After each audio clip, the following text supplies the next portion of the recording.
YouTube. Shout out to the entire gang. What is good? I'm your boy Chris Maverick, spinning the block back around again. We didn't want to spin the block around to this corner, man. As a matter of fact, I kind of want to just take a detour. I don't even want to go down this block no more. Done. I'm just done, man. Can I take a detour, please?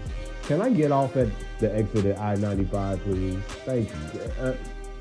Can I get off at the exit at the Upside Down? Because that's what WWE left their creative team in the Upside Down. They forgot to bring them back. I promise you. They left theirs in the Upside Down and forgot to bring them back. Bro. It's just a shame. That was promised to us. So instead of a Stranger Things theme episode, we got things that look pretty awkward. We got some awkward things going on, man. I mean, if you want to rename this show something else other than Stranger Things, I mean, you can go with it being based on the book and lamer things, right? Everything about this show was getting strange from the very top. This is less of a Stranger Things themed show and more like, what's that? Questionable things. There you go. A show full of incompetent and inconvenient things, if you want to call it that. Because this was anything but good. Let me just start from the jump. I don't really know what we were expecting here. I know what I was expecting, and it's my fault. You know what, guys? It's actually, you know what? It's not even Paul 3H's fault. It's not even the man at 3H's fault anymore. It's my fault. I was the one that overhyped this in my brain. I'm chopping it up with the guys in the Discord, whatever, like, oh man, they're talking about, it's going to be a big WrestleMania field show like that. Prince, hey, you might want to stick around. Hey, come on, sure, why not? So I turn on Monday Night Raw for myself. I look at it, and the very first thing I see in here, other than Michael Cole and Corey Graves admitting that they're old as fuck, outside of that, the very first thing I hear, the music I hear.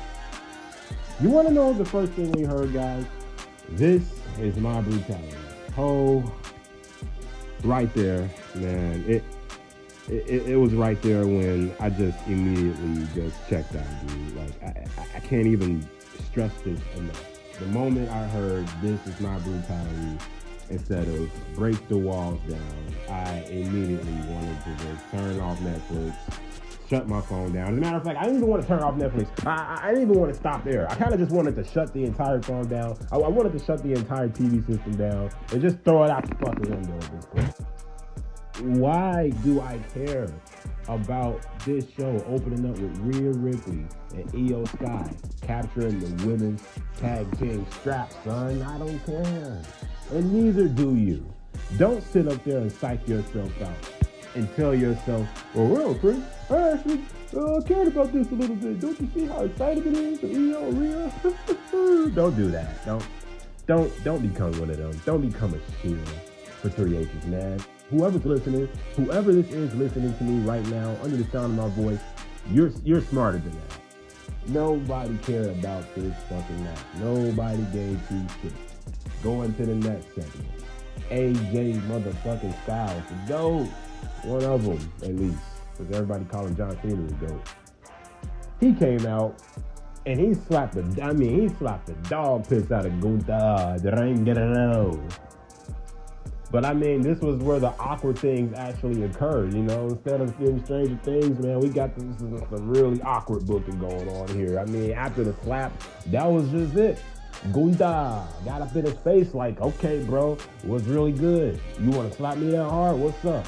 Now, in one way, I like that there was no other animosity. They're kind of trying to save it for something, whatever that something is, whatever that event is, as to where they will actually face off. I guess they're trying to save it to that, but they don't want to give too much too soon. And I totally get it. I do, but it's times where you gotta feed into what you're trying to build, bro. I don't know if that makes any sense. It may not make a lot of sense to you, but all I'm actually trying to say is that sometimes you gotta capitalize off of the momentum. AJ Styles slapped the shit out of this man, and there should have been some fisticuffs somehow.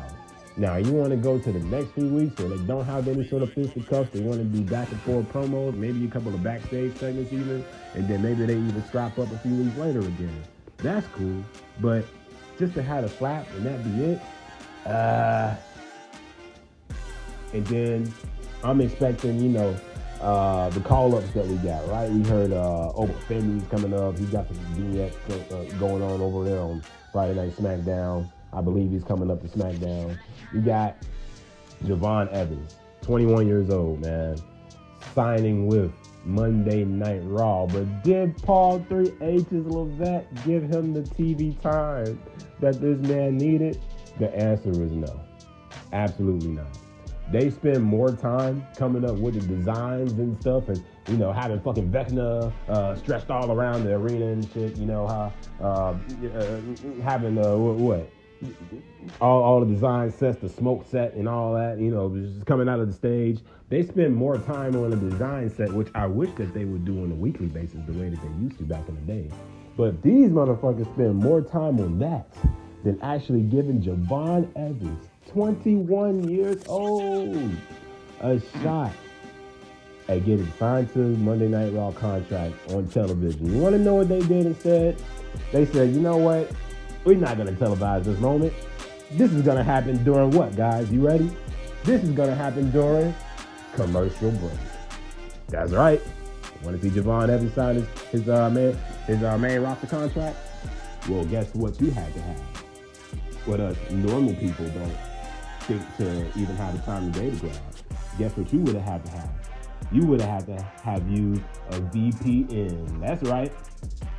Yep, that's right. Can't see Javon Evans get signed his contract on live TV, on live television. Nope. 3H's had to take it away from him. Nope. You had to have a VPN. As if I'm going to go out of my way to spend 10, 15, 20 extra dollars just to watch a show that's already been made, just to literally catch Javon Evans getting signed to his contract. The disrespect is real, dude. The disrespect is hella real. Why would we not let him sign his contract on live television? Pretty stupid to me. So we go into the next segment. That was a little bit later in the night, but I actually have to get back to this. This one kind of bugged me a little bit. I thought that we were going with Maxine Dupree being the young, upcoming talent, the future, actually holding the IC strap, actually giving her a chance to, come along and actually make that belt worth something. But, Maxine's not the worst wrestler. She's still very, very green, though. In my opinion, they should send her back to NXT so she can, finish, polishing up some moves and whatnot. She's still a little bit rusty right now. But overall, despite her flaws, I thought that we were going with the future. I thought that we were going to keep the IC strap on her, and I thought Becky Lynch was going to put her over one more time. Nope, Prince was wrong again. Man, I am just bombing this entire show as far as predictions, right? I am just bombing so far. Everything that I thought that was going to happen did not happen. Becky Lynch actually took the IC strap back from Maxine Dupree. Holy cow, bro. I get it. You're not going to actually advertise fucking WrestleMania 42 in Vegas, you know what I'm saying? And you're going to slap Maxine Dupree on there. People are going to look like, wait, what the fuck? Who is this? No, you're not going to do that. What you're going to do is actually go with the main star, the one person that people know. You're going to go with Becky Lynch. You're going to put the belt on her, and you're going to head into WrestleMania that way. You're not going into WrestleMania with a fucking Maxine Dupree. Who? So I get it, 3H's. I get it. I understand. You want to put the belt on Becky. Good call, by the way. It wasn't the worst call. It just was a questionable decision. Why put the belt on Maxine Dupree in the first place if you were just going to give it right back to Becky Lynch a few weeks later? Doesn't make sense to me. But regardless, we move on to the Usos. Now, you want to talk about unnecessary, dude. This was a waste of time. This was advertisement, garbage, filler. I'm so disgusted at this.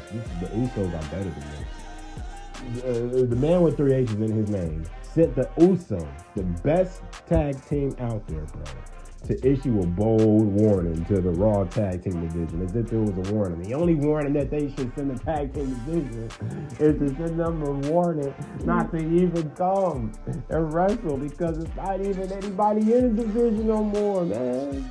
That's the only warning that they should have sent out. They should have put a red signal up and saying, look, the packing division is hurting. It's literally just us holding the belts. We probably got to go over to other brands to defend this thing.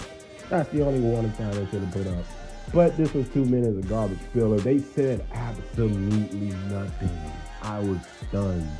Usually when the Usos come out, these boys got something to say.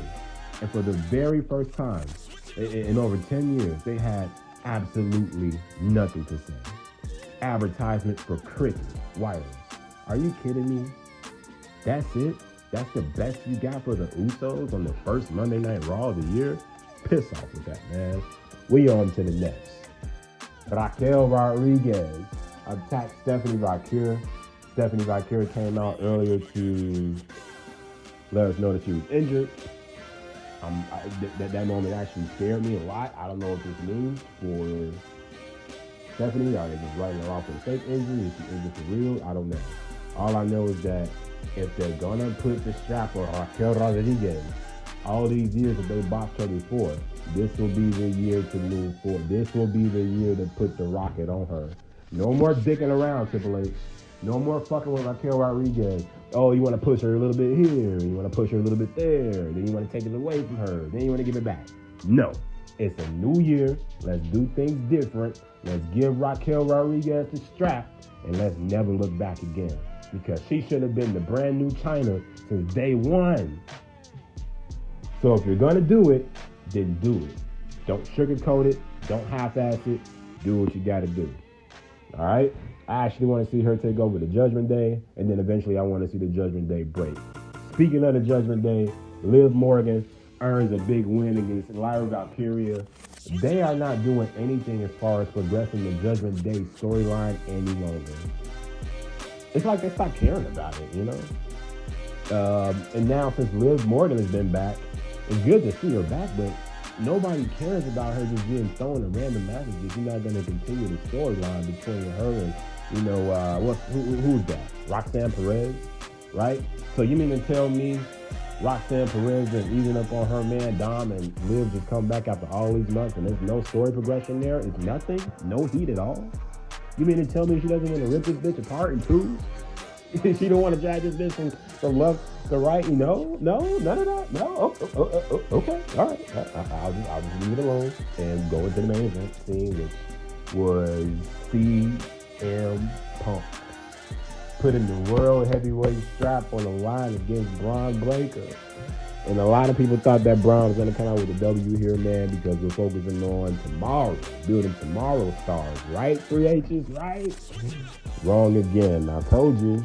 I botched this entire night, guys. No results. Actually turned out in my favor. CM Punk walks away with the strap still.